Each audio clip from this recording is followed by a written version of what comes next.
Wing जो अपनी dream पूर्ण करने के बाद मतलब उसे 7-8 दिन लगते हैं। 7-8 दिन के बाद वो अपने कमरे में मतलब अपने घर चला जाता है और उस 7-8 दिन में वहाँ पे एलन फैमिली थी। विंग को इन सारी चीज़ों से कोई फ़र्क नहीं पड़ता कि एलन फैमिली यहाँ है कहाँ है, क्योंकि उसने उसे ये सारी चीज़ें मतलब कोई फ़र्क ही नहीं पड़ता। फ़र्क उस चीज़ का पड़ना चाहिए जो चीज़ हमें इफ़ेक्ट करती हो। विंग को कोई चीज़ इफ़ेक्ट ही नहीं करती। विंग जानता है कि अगर उसने ये सारी चीज़ें इफ़ेक्ट उसकी लाइफ में किया तो वो कभी भी आगे नहीं बढ़ सकता। वो जानता है कि उसकी लाइफ, उसकी रूल्स बहुत ही ज़्यादा अलग हैं। उसे उसे पास्ट में रहना नहीं, प्रेजेंट में रहना ज़्यादा पसंद है। वो फ्यूचर के बारे में भी नहीं सोचता, क्योंकि फ्यूचर किसने देखा है। हम जो भी करेंगे फ्यूचर में हमें वही मिलेगा। हम अच्छा करेंगे तो अच्छा ही मिलेगा, बुरा मिलेंगे बुरा मिलेगा। विंग ऐसा नहीं मानता। विंग मानता है कि हमारी किस्मत ऑलरेडी लिखी जा चुकी है। हम कैसे उस किस्मत को हमारे पॉजिटिव साइड में ज़्यादा ला सकें, उस चीज़ का काम करना चाहिए हमें। तो विंग वही करता है। विंग जो ना बहुत ही ज़्यादा ही वीक हो चुका था। 7 दिन वो हॉस्पिटलाइज था। हॉस्पिटल से वो घर जाता है। घर जाने के बाद दूसरे दिन वो स्कूल जाता है, क्योंकि उसकी माँ ने उसे समझाया कि सारी चीज़ें अलग, तुम स्कॉलरशिप से जा रहे हो, तुम किसी के पैसों से नहीं जा रहे हो। तुमने वो सारी चीज़ अर्न की है। वहीं जो चीज़ अर्न की जाती है वो चीज़ ठुकराई नहीं जाती। उसकी माँ ने उसे समझाया तो विंग अभी कॉलेज के मतलब क्लासरूम में बैठा हुआ था। उसके टीचर्स विंग की तरफ देके बोलते हैं, तुम ठीक हो ना विंग, तुम्हारी ट्रीटमेंट कैसी चल रही है। तो विंग बहुत अच्छी चल रही है, मैं बहुत ही मतलब अच्छा हूँ teacher, thank you for the asking. तो वहाँ पे एक टीचर बोलता है, अगर तुम्हें किसी भी चीज़ की ज़रूरत हो प्लीज़ हमें लेट अस नो। अगर हम कुछ भी मदद कर सकें तो हम बहुत ही ज़्यादा ही मतलब क्या बोलते हैं, करना चाहेंगे। हम बहुत खुश होंगे तुम्हारी मदद करके। तो विंग बोलता है, शुक्रिया टीचर, मैं अगर मुझे मदद की ज़रूरत होगी तो मैं ज़रूर बताऊँगा आपको। तो वहाँ पे विंग ऐसा बोलता है। तो वहाँ पे वांगजी विंग के पीछे बैठा हुआ था। उसकी आंट ने उसे समझाया है कि उसकी आंट की ही गलती है। उसकी आंट ने ये सारी चीज़ें की हैं। बिल्कुल भी वो इन सारी चीज़ों में होता है ना कि हम किस मतलब हम हमारी किस्मत से नहीं लड़ सकते, हम हमारे बैड लक से नहीं लड़ सकते। तो ऑफ कोर्स जो चीज़ हमारी गलती है हमें माननी पड़ेगी। तो वहाँ पे मैडम लैन जो ना विंग की तरफ देख रही, मतलब विंग को बाहर से देख रही थी। उनका बेटा जो विंग से अभी लिटरली ऑब्सेस्ड हो चुका है। हर बार जब विंग मतलब विंग के हॉस्पिटल के बाहर वो 7 दिन तक खड़ा हुआ था, ना खा ज़्यादा मतलब क्या बोलते हैं, ठीक से खाना नहीं, ठीक से सोना नहीं, सिर्फ विंग को देखना, विंग को देखते रहना वांग जी का रूटीन बन चुका है। तो वहाँ पे मैडम देन अंदर आती है। अंदर आने के बाद क्लासरूम में सब लोग, बहुत सारे बच्चे बातें कर रहे थे, क्योंकि टीचर अभी नहीं थे। 10 मिनट का ब्रेक था, फिर एक टीचर फिर से आएंगी। तो वहाँ पे विंग जो ना अपनी बुक्स में सारी चीज़ें ढूंढ रहा था, वो समझ नहीं पा रहा था कि मतलब वो मिल क्यों नहीं रहा है उसे। तो वांग जी जो विंग से बुला रहा था विंग को, विंग विंग, तो विंग ना मतलब कुछ भी नहीं बोलता। उसे सारी चीज़ों में बिल्कुल भी कोई दिलचस्पी नहीं है। उसे पता नहीं है कि वो इन सारी चीज़ों में क्यों वांग जी को इग्नोर कर रहा है। लेकिन वो वांग जी से दोस्ती रखना नहीं चाहता था। उसे लगा था कि वांग जी उसका दोस्त है, वांग जी के साथ उसने बचपन में खेला है, कूदा है। उसे लगता था कि वो दोनों ही सेम हैं। लेकिन जब उसे पता चला कि वांग जी की दोस्ती उसकी आंट ने उसके ऊपर मतलब क्रिएट की थी उसके साथ, तो विंग को ना बहुत ही गुस्सा आया था खुद के ऊपर।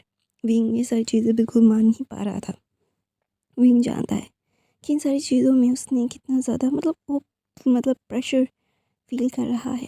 तो विंग ना ये सारी चीज़ें जानने के बाद ना उसे इतना ज़्यादा बुरा लगता है कि वो मतलब टूट गया था कि मतलब है ना ने उसकी दोस्ती भी वांग जी से अपनी मतलब मर्ज़ी के लिए की थी, अपने मतलब अपने ही स्वार्थ के लिए करवाई थी। स्वार्थ के लिए वो औरत क्या क्या कर सकती है, विंग ये सारी चीज़ें समझ पा रहा था। विंग इन सारी चीज़ों में इतना तो समझ गया था कि वो किसी के ऊपर यकीन नहीं कर पाएगा। कि यकीन लोग जब करते हैं वो यकीन करना ही टूटना होता है। तो विंग किसी के ऊपर विश्वास नहीं कर सकता। तो वहाँ पे विंग ये सारी चीज़ें सोचते हुए मतलब अपने काम में बिज़ी था। अपने काम में बिज़ी होने के लिए ना वहाँ पे मैडम लैन आती है। मैडम लैन विंग के पास बैठ जाती है, क्योंकि अभी भी 10 मिनट बाकी था। 10 मिनट मतलब अभी 2 ही मिनट हुए हैं। तो विंग जो ना मैडम लैन की तरफ देखता है कि विंग के पास आके बैठी है। तो वहाँ पे विंग जो कन्फ्यूजली मैडम लैन की तरफ देखता है। तो मैडम लैन बोलती है कि मुझे पता है कि मेरा बेटा पागलपन करता है, मेरे बेटे ने तुम्हारे साथ बहुत गलत किया है, ये सारी चीज़ें बिल्कुल सही नहीं है, मैं जानता हूँ। तो वहाँ पे विंग जो ना वांगजी की तरफ देखता है। तो ना वांगजी जो अपना चेहरा नीचे कर लेता है। उसने उसने एक्सपेक्ट नहीं किया था कि उसकी माँ यहाँ पे आ जाएगी और विंग के साथ बात करेगी। तो विंग जो ना वांगजी की तरफ देख के बोलता है कि तुम इन सारी चीज़ों में इन सब बड़े बड़े लोगों को ना ही घसीटो तो ज़्यादा बेहतर होगा। तुम इन सारी चीज़ों में क्यों नहीं समझते हो कि हमारी ज़िंदगी बहुत ही अलग है। हम इन सारी चीज़ों में बिल्कुल भी एक साथ नहीं रह सकते। तुमने कहा था ना कि मैं तुम जैसे बड़े लोगों के साथ उठने बैठने के लायक नहीं हूँ। तो सच में लानबाग जी मैं नहीं हूँ। तो अभी तुम्हें गिल्टी महसूस करने की ज़रूरत नहीं है। मेरी तबीयत के कारण तुम गिल्टी महसूस करके मुझे ये सारी चीज़ें करोगे तो मुझे और ज़्यादा बुरा लगेगा। तुम्हें मुझ में तरस देने की ज़रूरत नहीं है। तुम मुझ पे तरस मत खाओ प्लीज़। तो वहाँ पे वांग जी जो विंग का हाथ पकड़ लेता है बोलता है नहीं ऐसी बात नहीं है, मैं तुम पे तरस नहीं खा रहा हूँ। तो वहाँ पे विंग होता है तो फिर तुम ये क्या कर रहे हो? मैंने तुम्हें कितनी बार मना किया है लेकिन तुम सुन नहीं रहे हो। तुम्हें इन सारी चीज़ों में कोई फ़र्क नहीं पड़ रहा है कि मुझे इन सारी चीज़ों में तुम्हारे साथ अभी कुछ भी नहीं करना। मुझे तब पता नहीं था कि तुम उनके नेफ्यू हो और उन्होंने ही तुम्हें मुझसे दोस्ती करने के लिए भेजा था।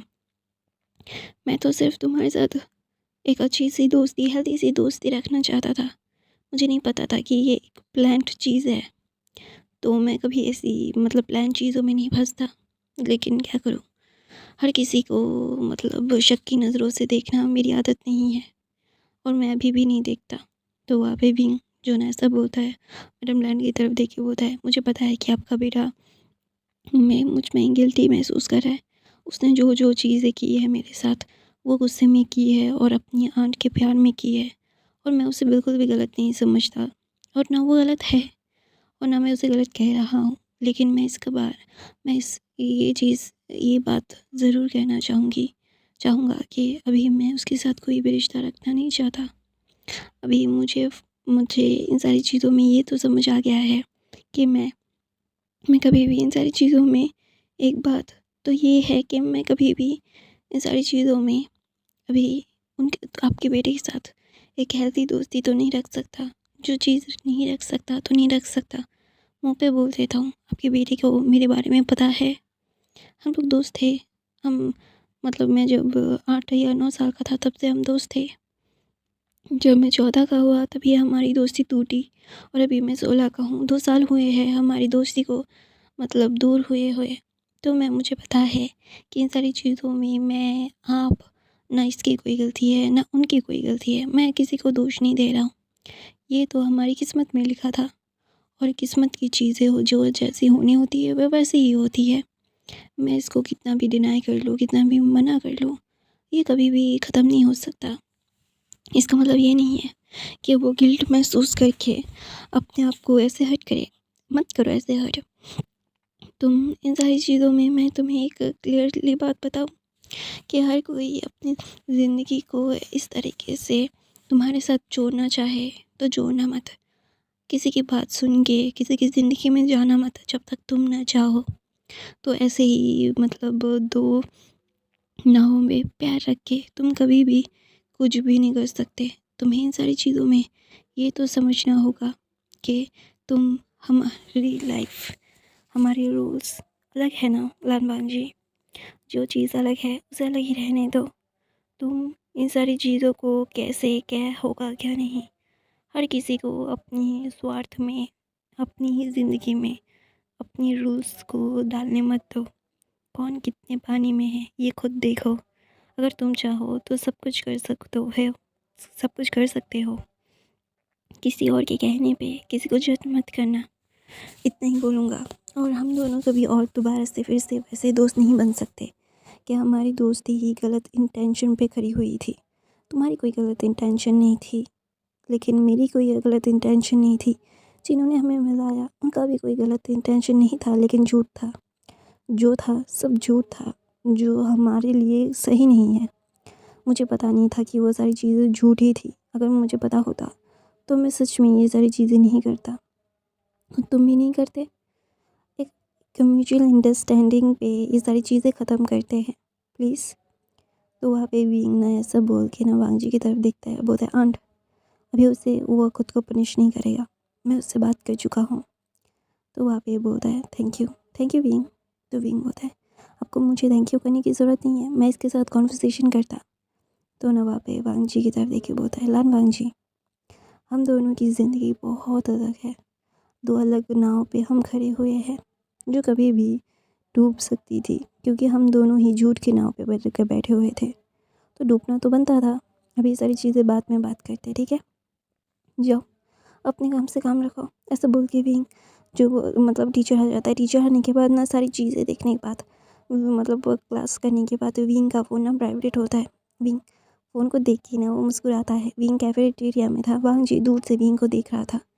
विंग फ़ोन को देख के मुस्कुरा के किसी को मैसेज टाइप करता है, और वो मुस्कुराते ही मतलब वो टाइप कर रहा था। तो विंग का एक दोस्त था नी हुसैन, वो भी एक मतलब अच्छा खासा फैमिली से ही बिलोंग करता था, लेकिन विंग के साथ उससे बात करना अच्छा लगता था। तो नी हुसैन बोलता कौन है बॉयफ्रेंड? तो विंग जो ना डिनाई करता है, ना फिर ना मना करता है, ना फिर हाँ बोलता है शट अप। वांग जी जो ये सारी चीज़ें सुन रहा था मतलब कुछ दूरी में बैठ के ही, तो वहाँ पे वांग जी जो उसका ना पारा ना चढ़ जाता है, उसे समझ नहीं आता वांग विंग ने डिनाई ने क्यों नहीं किया कि नहीं वो मेरा बॉयफ्रेंड नहीं है। तो वहाँ पे विंग जो ना फिर से उसका फ़ोन वाइब्रेट करता है, तो फ़ोन निकाल के ना वो मैसेज टाइप करके मतलब मुस्कुराने लगता है, और दूसरी टाइप से जो मैसेज आया उसको पढ़ के वो ना मुस्कुराने लगता है और ज़ोर से।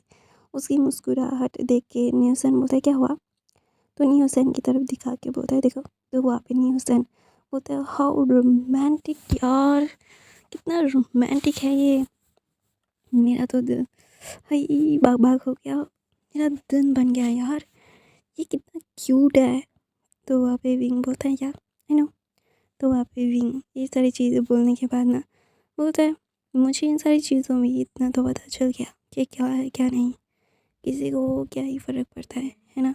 तो विंग बोलता है पता है नहीं हुसैन, हर किसी को अपनी खुशियाँ को मतलब हर किसी की ज़िंदगी में खुशियाँ लिखी जा चुके, और कोई भी मतलब उस खुशियों को छीन नहीं सकता। जब खुशी आनी होती है तब आ जाती है, हमारी ज़िंदगी का मकसद हमें मिल जाता है। तो वहाँ पे विंग ऐसा बोल के नी हुसैन की तरफ देखिए बोलता है तुम्हें तुम्हारी ज़िंदगी का मकसद मिल जाएगा जैसे मुझे मिल गया। तो वहाँ पे नी हुसैन बोलता है हाँ बदर ब्री आपको तो मिल ही जाएगा, क्योंकि आप अपनी ज़िंदगी में बहुत शॉर्ट हो, आपको क्या चाहिए और क्या नहीं चाहिए आपको बहुत अच्छे से मालूम है। तो विंग बोलता है ऐसा ही होना ज़रूरी है, क्योंकि मैं एक ओमेगा हूँ तुम भी एक ओमेगा हो, तो हमें क्या चाहिए हमें क्या नहीं चाहिए हम कुछ भी ऐसा नहीं कर सकते कि नहीं हमें ये सारी चीज़ें नहीं करनी चाहिए, वैसा नहीं करना चाहिए। नहीं, हमारा दिल जो कहे वो करना चाहिए। हमें खुद के पैर पे खड़े होने चाहिए। कोई भी या फिर अल्फ़ा बीटा ओमेगा कोई भी जेंडर हो, डज़न्ट मैटर। आपको हम आपके पैरों पे खड़ा होना ज़्यादा ज़रूरी है, क्योंकि ज़रूरी चीज़ों में अगर हम खड़े नहीं होते ना तो हमारे साथ कोई, हम खुद के लिए खड़े नहीं होते ना तो कोई भी हमारे लिए खड़ा नहीं होता है। यही मैंने मेरी माँ से सीखा है। तो वांग जी जो ये सारी बातें सुन के ना उसे बहुत बुरा लगता है। वो जानता है कि वांग जी विंग कितना ज़्यादा सफ़र कर चुका है इन सारी चीज़ों में। विंग विंग कितना ज़्यादा ही टूट चुका है, वो सारी चीज़ों में बिल्कुल भी नहीं करना चाहता। उसे नहीं समझ आता कि लोग लोग क्यों ये सारी चीज़ें करते हैं। विंग के साथ वांग जी ने इतना गलत क्यों किया, उसे समझ नहीं आ रहा। फिर से मैसेज आता है। विंग मुस्कुरा के कुछ टाइप करके बोलता है ये बेटर है। तो वहाँ पे विंग ना जिस वो नी हुसैन की तरफ देके बोलता है ज़िंदगी की नई शुरुआत का है ये, कौन क्या है किसे पता है। मेरी ज़िंदगी की नई शुरुआत में मैं नहीं चाहता कि मेरी लाइफ मिसरेबल बन जाए नी हुसैन। मेरी माँ मैं बहुत ही ज़्यादा ही सफ़र कर चुके हैं और सफ़र नहीं करना, सारी चीज़ें अच्छे से देखभाल करनी है। मुझे इन सारी चीज़ों में बिल्कुल भी ऐसा नहीं सोचना कि क्या है क्या नहीं है। मुझे इनता बेइंतहा मतलब शिकायत है कि मैं अपनी ज़िंदगी और मेरी माँ की ज़िंदगी बदलना चाहता हूँ, खुशियों से भरना चाहता हूँ। मेरी माँ जो तन्हा है, उनकी तन्हाइयों को दूर करना चाहता हूँ। मैं अपनी माँ को एक लग्जूरियस लाइफ देना चाहता हूँ, जहाँ पे किसी का भी हक नहीं होगा, सिर्फ मेरी माँ और मेरा हक होगा। ऐसा बोल के विंग जो मुस्कुराता है तो बोलता है, न्यूसन बोलता है, बी ब्रदर, आप बहुत ज़्यादा सॉर्टेड हो और आप बहुत ज़्यादा केपेबल भी हो, आप जो चाह रहे हो आपके साथ होगा। तो बोलता है, हाँ, नई लाइफ का पहला पड़ाव है ये, मैं चाहता हूँ कि मेरी माँ और मैं ले ये इस पड़ाव को। ऐसा बोल के न्यूसन और विंग लंच करते हैं। लंच करने के बाद विंग क्लासेस करता है। क्लासेस करने के बाद वो बहुत खुशी खुशी अपने घर जा रहा था। वो बस से जाएगा, साइकिल से वो नहीं जा सकता क्योंकि साइकिल है उसके पास, लेकिन उसकी बॉडी साइकिलिंग करने के लिए अभी प्रॉपर रेडी नहीं है। और उसकी क्या बोलते हैं, वो अभी ट्रीटमेंट भी ले रहा है, तो उसकी बॉडी वैसी नहीं है। तो विंग चल चल के ना बस स्टॉप की तरफ, यहाँ से बस स्टॉप 5 किलोमीटर दूर है और विंग को इसमें चल के जाना होगा। तो विंग ना धीरे धीरे चल चल के जा रहा था। तो वहाँ पे आते हैं वी चांग से आते ही वी चांग से की गाड़ी एकदम विंग के सामने रुकती है। विंग जो बिल्कुल भी नहीं डरता, अगर उसकी मौत लिखी होगी तो डर के क्यों, साथ से वो सामने देखेगा। तो वहाँ पे विंग जो ना वी चांग से वहाँ पे बाहर आते हैं और बोलते, तुम ऐसा कैसे कर सकते हो, हाउ कुड यू, मैं तुम्हारा बाप हूँ, तुम अब मुझे रिप्लेस नहीं कर सकते। तो विंग बोलता है, मैं रिप्लेस आप क्या बोल रहे हैं। तो वहाँ पे वी चांग से बोलते, तुम कैसे अपनी माँ की शादी करवा सकते हो उस जैंग फेमिया से। तो बोलते, आप क्या बोल रहे हो, जैंग फेमिया, वो जैंग फेमिया नहीं है। तो बोलते वो कौन है, वो जैंग जिंग है।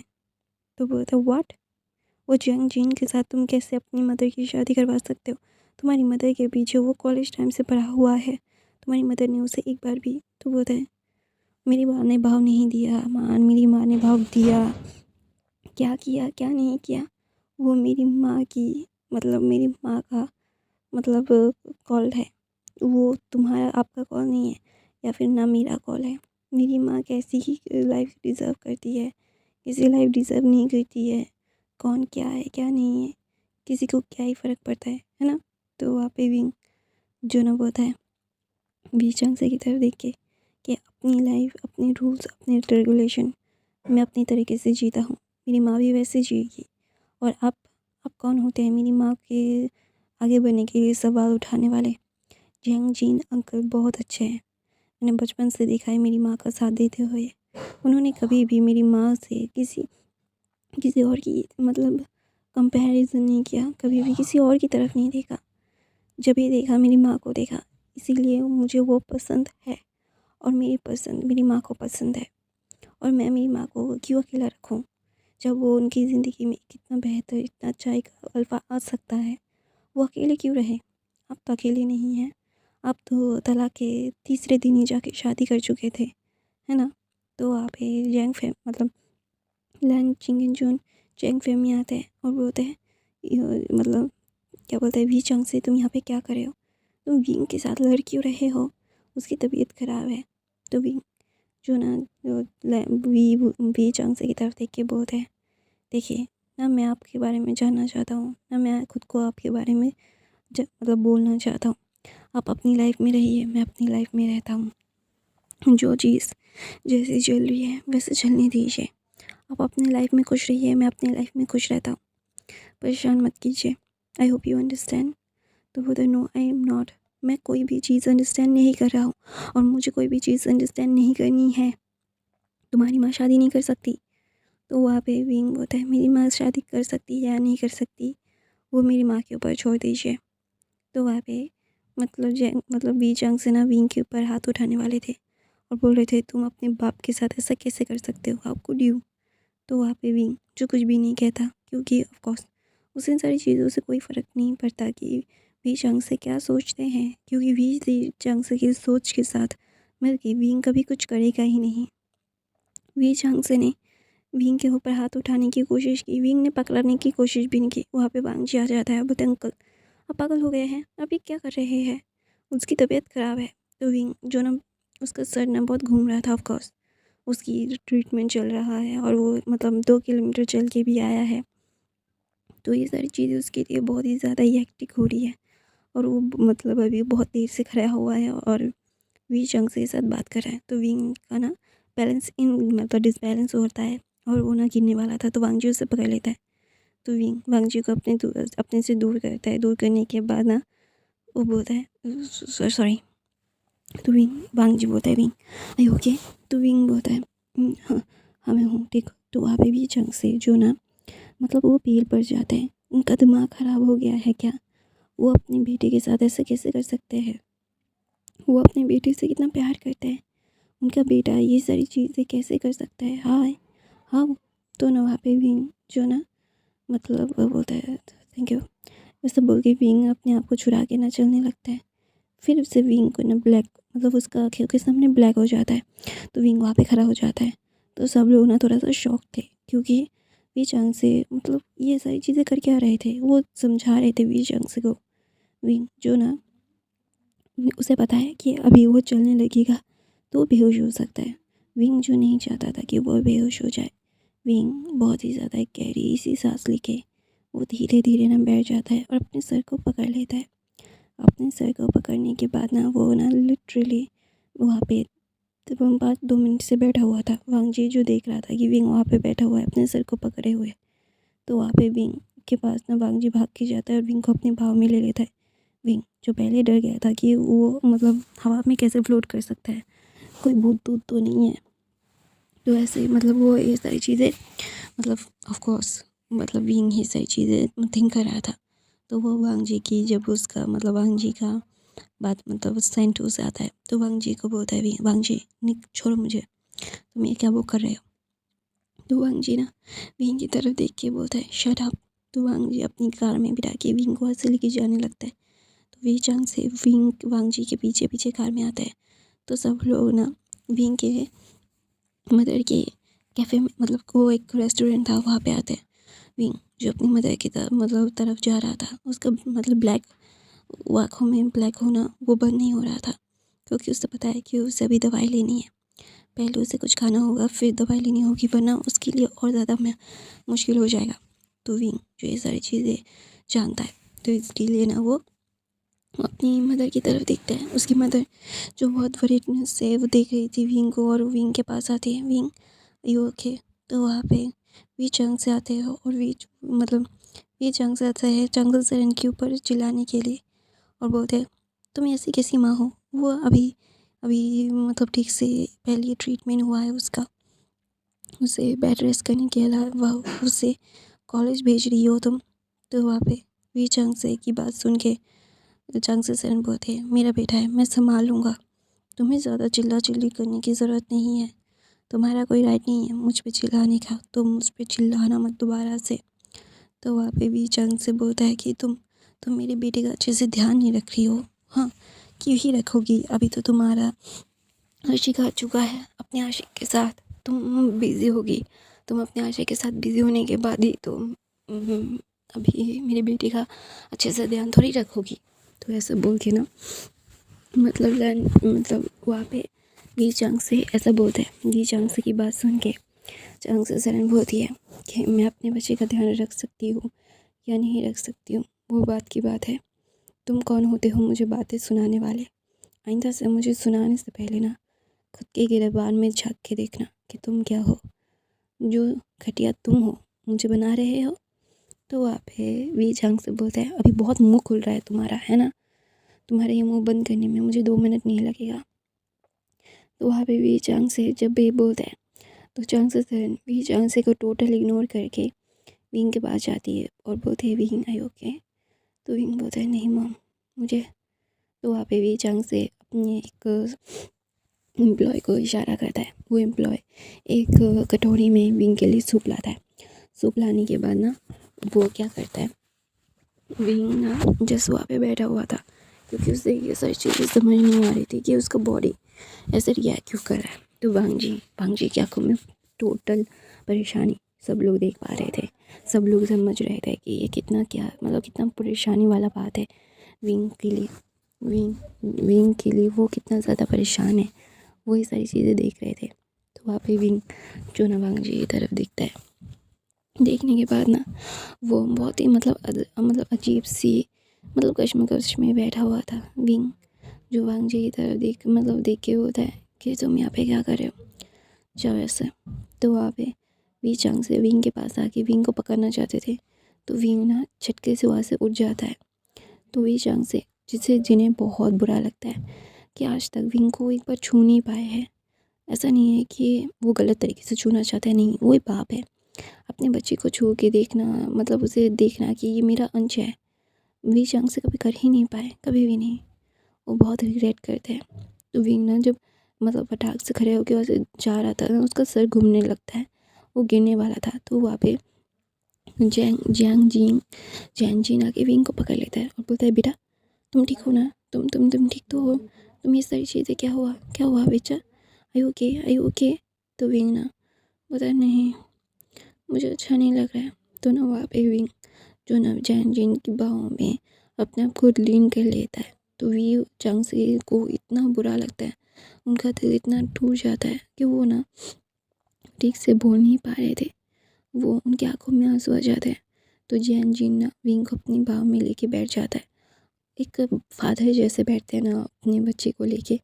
जैन जीन भी ठीक वैसे ही बैठा हुआ था और विंग को बोल रहा था, विंग इट्स ओके, सब ठीक है, तुम्हें ज़्यादा परेशान होने की ज़रूरत नहीं है बच्चा, सब ठीक है, everything is okay, you don't have to worry about.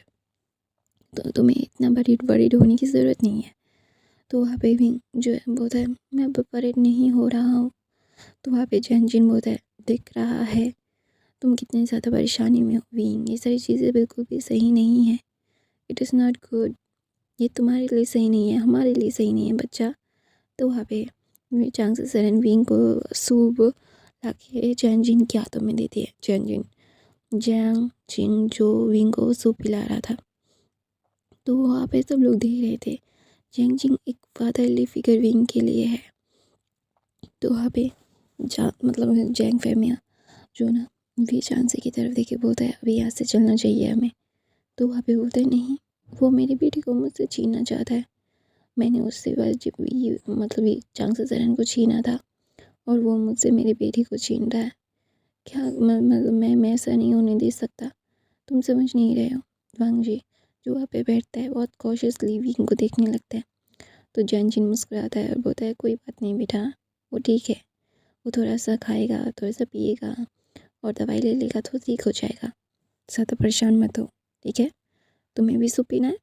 तो वांग जी बोलता है, नहीं अंकल। तो वहाँ पे वांग जी जैन जिन को पहचानता है। तो वहाँ पे भी जो ना जैन जिन की तरफ देख के बोलता है, मैं कितना बुरा हूँ। तो वहाँ पे जैन जिन बोलता है, बिल्कुल नहीं, मेरा विंग बिल्कुल भी बुरा नहीं है, मेरा विंग तो best one of the best omega है, ओमेगा सन है मेरा। ऐसा बोल के वो भी चांगसे की तरफ देखता है, एक चमक करता है और विंग को अपने बाहों में छुपा लेता है। विंग जो ना एक फादरली हक के साथ ना वो सो जाता है और धीरे धीरे सूप पीने के बाद उसने मेडिसिन खा ली और विंग फिर सो जाता है। विंग के सो जाने के बाद जैन जिन विंग को लेके जा रहा था उसके कमरे में। वी चैंग वी चांग से आज तक विंग के कमरे में जा नहीं पाए और जैन जिन इतने आसानी से विंग के कमरे में जा रहा था, उसे देख के उसे इतना गुस्सा आ रहा था वी चांग से को। वो ना गुस्से में सब कुछ ना तोड़ने चाहते थे, लेकिन वो मतलब तोड़ नहीं सकते क्योंकि विंग का भी है, विंग के नाम में ही ये बिज़नेस है और विंग इस पैसों से ही उसका गुजारा होता है। तो ना वो चुप हो जाता है क्योंकि विंग उनका एक भी पैसा नहीं लेता। तो वहाँ पे वांग जी जो भी मतलब जैन जिन के साथ अंदर जाता है, विंग को ठग करने में मदद करता है और वहाँ पे वी चांग से इधर देखे बोलते हैं, अंकल चलो। तो वहाँ पे वी चांग से बोलते हैं, बिल्कुल नहीं, मैं अपनी बेटे से मिल के जाऊँगा। तो वांग जी बोलता है, अभी बाद में मिलना, चलो ऐसे। तो गाइस मैं अपनी कहानी पे ख़त्म करती हूँ। आई होप आपको आज की कहानी पसंद आई तो मेरे चैनल को सब्सक्राइब, लाइक और शेयर ज़रूर करना। हाँ, मुझे पता है कि विंग की मदर का, विंग के फादर का और विंग का ही सब कुछ है, वांग जी का बहुत कम है, लेकिन गाइस मैंने कहानी ऐसी ही लिखी थी और ये कहानी ऐसी ही थोड़ी बहुत है, तो प्लीज़ लाइक करना, कमेंट करना, बाकी के फ़ैन फिक्शन लेना और उस फ़ैन फिक्शन डालते हुए देखना ज़रूर, वैसे तो इग्नोर कर देना। Bye bye guys.